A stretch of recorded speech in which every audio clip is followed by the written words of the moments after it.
وہی جو مستوی عرش تھا خدا ہو کر، اتر پڑا وہ مدینے میں مصطفیٰ ہو کر۔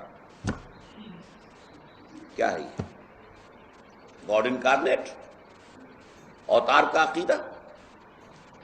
وہ اوتار کا عقیدہ چاہے رام چندر جی کے لیے ہو، کرشن جی کے لیے ہو، یا محمد مصطفیٰ صلی اللہ علیہ وسلم کے لیے ہو، عقیدہ تو ایک ہی رہے گا۔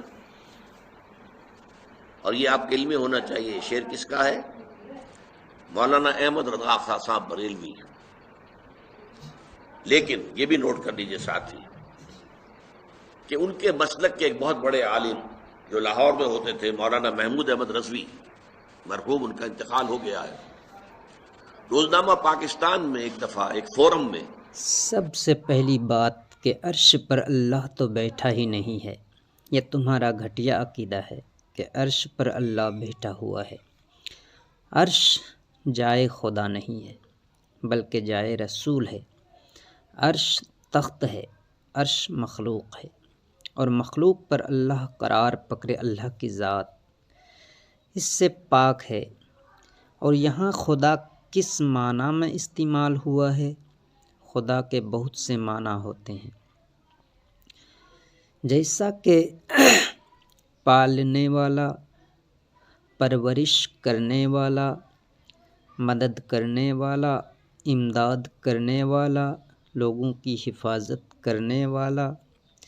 جس طرح اللہ کے کچھ صفاتی نام ہیں، وہی کچھ صفاتی نام اللہ نے اپنے محبوب کو بھی عطا کیے ہیں۔ جیسے اللہ کا صفاتی نام رحیم ہے، کریم بھی ہے۔ قرآن میں اللہ خود فرماتا ہے بسم اللہ الرحمن الرحیم۔ اللہ کے نام سے شروع جو بڑا مہربان نہایت رحم والا۔ اللہ کہتا ہے رحمان میں ہوں، رحیم میں ہوں، مگر قرآن میں ہی اللہ ایک جگہ ارشاد فرماتا ہے ہمارا محبوب بھی رحیم ہے، ہمارا محبوب بھی مہربان ہے۔ بہت سے آیتیں ایسی ہیں جس میں اللہ نے بہت سے صفاتی نام اپنے محبوب کو عطا کیے ہیں۔ خدا اللہ کا ذاتی نام نہیں ہے بلکہ صفاتی نام ہے۔ تو ابو العلا عاصی کہتے ہیں کہ خدا اس معنی میں مددگار، امت کے پالنے والے، امت کو کھلانے والے، قوموں کو پالنے والے، لوگوں کی پرورش کرنے والے۔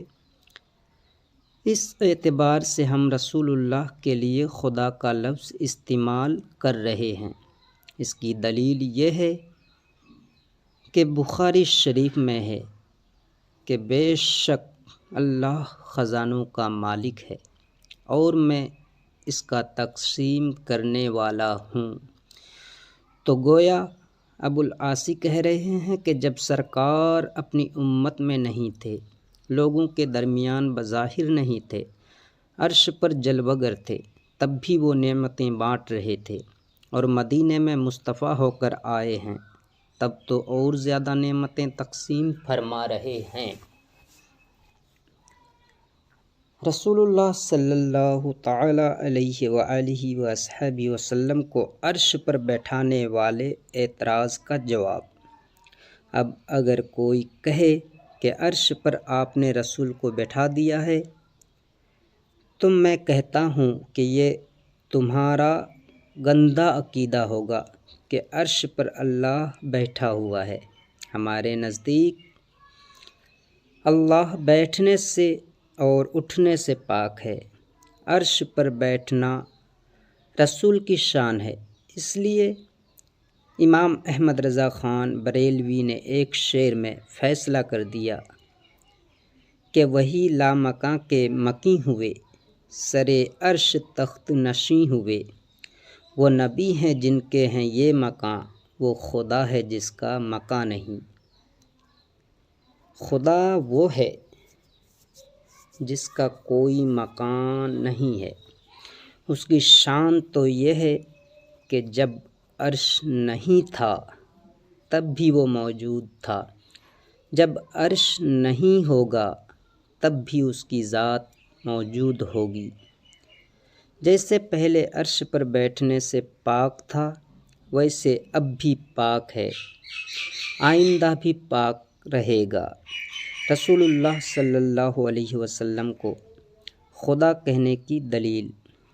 اب اگر یہ کہتے ہیں کہ رسول کے لیے خدا کہہ دیا، تم نے رسول کو اللہ ہی کہہ دیا، تو مجھے اس آیت کا جواب دے دیجیے۔ پارہ نمبر 12 سورہ یوسف آیت نمبر 23 میں ہے کہ حضرت یوسف علیہ السلام نے کہا، قال معاذ اللہ انہ ربی احسن مثوی، اللہ کی پناہ عزیز مصر تو میرا رب ہے۔ اب بتائیے، حضرت یوسف علیہ السلام تو مشرک ہو گئے، انہوں نے عزیز مصر کو رب کہہ دیا، تو رب کون ہے؟ اللہ رب العزت، مگر وہ عزیز مصر کو رب کہہ رہے ہیں۔ اس کا جواب مفسرین نے یہ دیا کہ رب کے معنی ہوتے ہیں کھلانے والا، پالنے والا، تو یوسف علیہ السلام کو عزیز مصر چونکہ کھلاتا تھا، پلاتا تھا، اس لیے انہوں نے عزیز مصر کو اس معنی میں رب فرمایا، تو شرک نہیں ہوا۔ لہٰذا اوپر جو خدا کا معنی رسول اللہ صلی اللہ علیہ وسلم کے لیے استعمال ہوا، وہ بھی اسی معنی میں استعمال ہوا ہے۔